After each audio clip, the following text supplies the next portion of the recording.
días donde el clima ha tenido muchas variables en estas semanas. La lluvia, como siempre hemos dicho, desnuda las políticas públicas. La lluvia desnuda la incapacidad de un buen diseño del sistema de tránsito masivo, de transporte masivo de pasajeros, demuestra las graves situaciones infraestructurales que heredamos en nuestras calles, nuestras avenidas, carreteras. Al mismo tiempo demuestra también lo increíblemente atrasado que se quedó el movimiento de construcción de presas y embalses. Deberíamos ir tal vez por unas 300, quizás un poco más, dado el sistema hidrográfico que tenemos, y sin embargo nos quedamos después de un proceso de aceleración profundo que hubo desde los finales de los 60, los 70, incluso los 80 todavía, hasta principios de los 90 con un buen ritmo, pues por diversas razones, pese a estar en la época en que más endeudamiento ha tenido el Estado Dominicano, incluyendo procesos infraestructurales como motivación de ese endeudamiento. Increíblemente el tema del agua, y sobre todo el agua que generan las lluvias y que permite nuestro relieve luego se convierta en la escorrentía. Los ríos son ese sistema de escorrentía natural y que bien podríamos nosotros aprovechar a través de una serie de mecanismos. Pues no lo estamos haciendo, y siempre digo que la lluvia hace eso, desnuda lo que han sido nuestros graves errores en cuanto a temas de planificación. Tengo que referirme sí o sí a un tema del cual hemos hablado mucho, al cual nos hemos referido tanto durante este año y pico, que hay cierta gente ya que para bien o para mal nos ven como una especie de referencia en el tema relacionado al toque de queda. Miren, voy a hablar incluso en matiz positiva. Hoy usted va al informe que da Salud Pública y va a encontrarse una reducción en varios indicadores. Se va a encontrar, sí, felizmente, según Salud Pública, lo cual siempre he dicho, hay que darle aquiescencia a esos números porque son los que tenemos. Para derribar esa fuente tendríamos que tener otros datos de otra fuente que nos diga que son más exactos. A falta de eso está la percepción de algunos, están lo que dice otro, pero no tenemos dato que mate dato. Hay relato y narrativa, pero no tenemos data que, entre otras cosas, se enfrente a esa que tenemos. Así que dándole esa aquiescencia, esa valoración, ese valor de verdad a esa data, hay una reducción en los indicadores. Y eso yo lo celebro. Siempre lo he celebrado. De hecho, he venido aquí siempre con la idea de que hay gente que está tan condenada a decir lo malo, está tan condenada a tener un discurso de muerte y de esto se jodió y solamente estamos mal y solo empeoramos. Está tan necesitada. Me acuerdo el cuento aquel famoso de un reportero en una Semana Santa, que de un grupo de emisoras lo llamaban, de aquí de la capital. Fulano, ¿cómo está la cosa allá en el pueblo? No, aquí está todo aburrido, ni un muertico. Se sentía mal porque no podía, el pobre hubiera querido como dar noticias y él no podía sumar ni un muertico más, porque él entendía que esa era su función. Bueno, hay gente que se lo ha tomado muy en serio en el país y las buenas noticias parecen malas para ellos. No es nuestro caso. Queremos salir de esto, queremos superarlo, pero sobre todo queremos que la gente entienda que la pandemia tiene, como todos los elementos relacionados a un fenómeno masivo, tiene aspectos que, además de que podrían ser, si no inevitables, difíciles de tener influencia directa a través de las políticas masivas de encierro.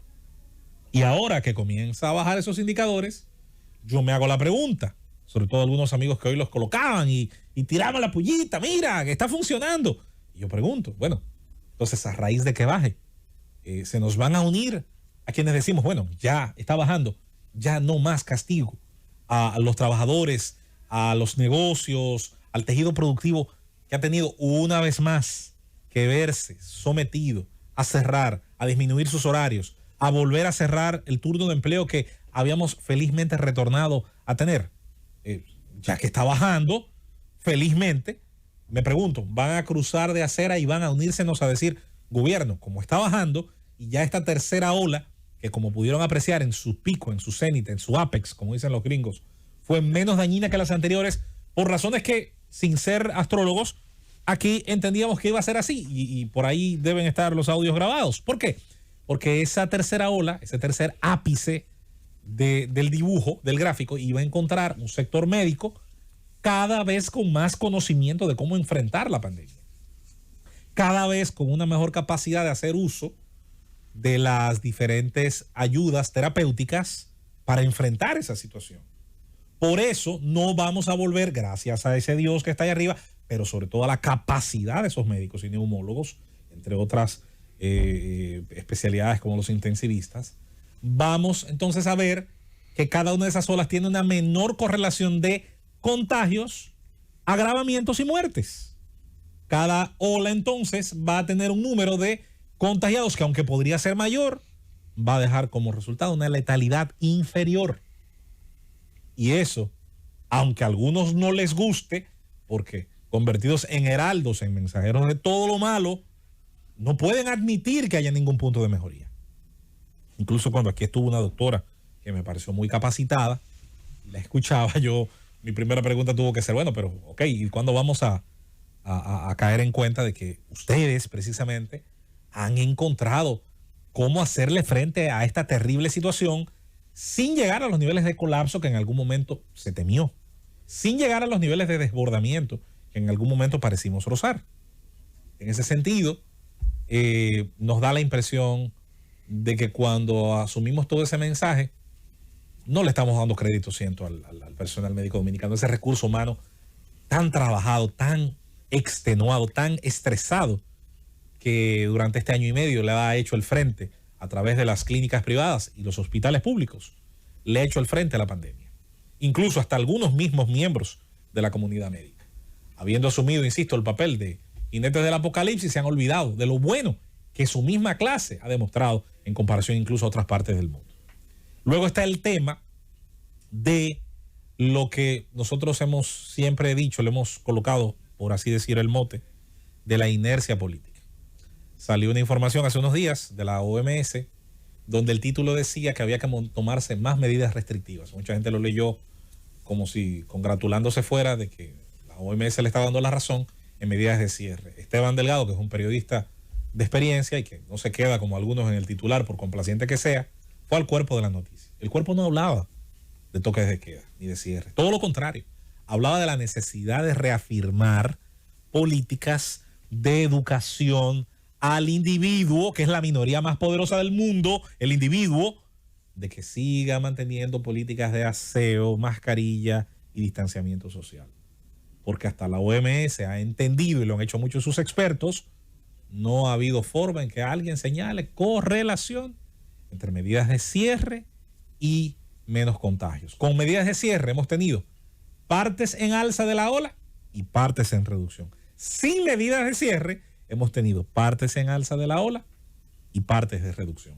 Si esas olas son inevitables entonces, o pueden serlo, entonces lo que sí se puede evitar es que se convierta el momento del ápice, el momento más alto de esa ola en cantidad de contagios, a su vez se transfiera en condiciones de agravamiento, condiciones que hagan colapsar las capacidades de manejar unidades de cuidados intensivos y ventiladores, y que eso entonces sí provoque un desbordamiento, un temor, un pánico, y tengamos con eso pues una situación que nuestro sistema sanitario entonces no pueda manejar. El tiempo está pasando, está corriendo, gente que antes apoyaba decididamente el cierre, hoy no lo hace, gente que lo entendía como algo inevitable de la situación, hoy ya lo asume y lo entiende como parte simplemente de una inercia en la que se ha convencido a funcionarios y al más importante de todos, que es el señor presidente, de la inevitabilidad aparentemente de esto. Ya muy poca gente se está creyendo el sermón y el evangelio. Y esa gente, sobre todo, es la que, a diferencia de nosotros, muchos comunicadores que hemos tenido el privilegio de que no nos ha faltado el pan en la mesa, de que no nos ha dejado de llegar el salario, de que no nos ha dejado de llegar, al igual que los servidores públicos, y que a muchos médicos nunca nos ha dejado de llegar el cheque, la nómina, el depósito. No es el caso del resto de la sociedad, no es el caso de gran parte de nuestro país, que depende de lo que vende, de lo que factura, que depende de su proporción de las ventas, que depende de un negocio que vende y compra y cuyo flujo de caja, si es agotado, no puede pagar una nómina. Tenemos que hacerle frente a esa realidad. No se puede hablar de transformación económica ni de recuperación económica si mantenemos estas restricciones que, insisto, solo son parte de una política policial, de una política coercitiva y de una política que entiende que el retén de la Gómez con 27 va a hacer que menos gente se contagie, mientras al otro día en la fila a las 10 de la mañana igual está la gente otra vez atestando un vehículo o atestando una fila de un negocio. Hemos mantenido esa negación, no ha habido, insisto, otro abordaje. pero lo que sí parece ser es que se agota la paciencia de la gente. Yo creo que el gobierno, que tiene los mecanismos de información y de levantamiento de información, lo sabe. Porque si yo lo sé, lo tiene que saber quien está rodeado de gente a la que le paga por informarle. Así las cosas, procuremos que las próximas medidas que se anuncien en medio de petición y volver a repetir pedido de extensión de este periodo de excepción, comiencen por fin a tener alguna creatividad hacia otro lado, porque en su defecto parecería ser que los niveles de cansancio de una parte de la sociedad podrían estar llegando a unos niveles que no son los mejores. No queremos ser aves de mal agüero, todo lo contrario. Ojalá que nos sorprendan en lo adelante con otras cosas que no sean lo más fácil, como hemos estado desde hace año y medio. Pausamos.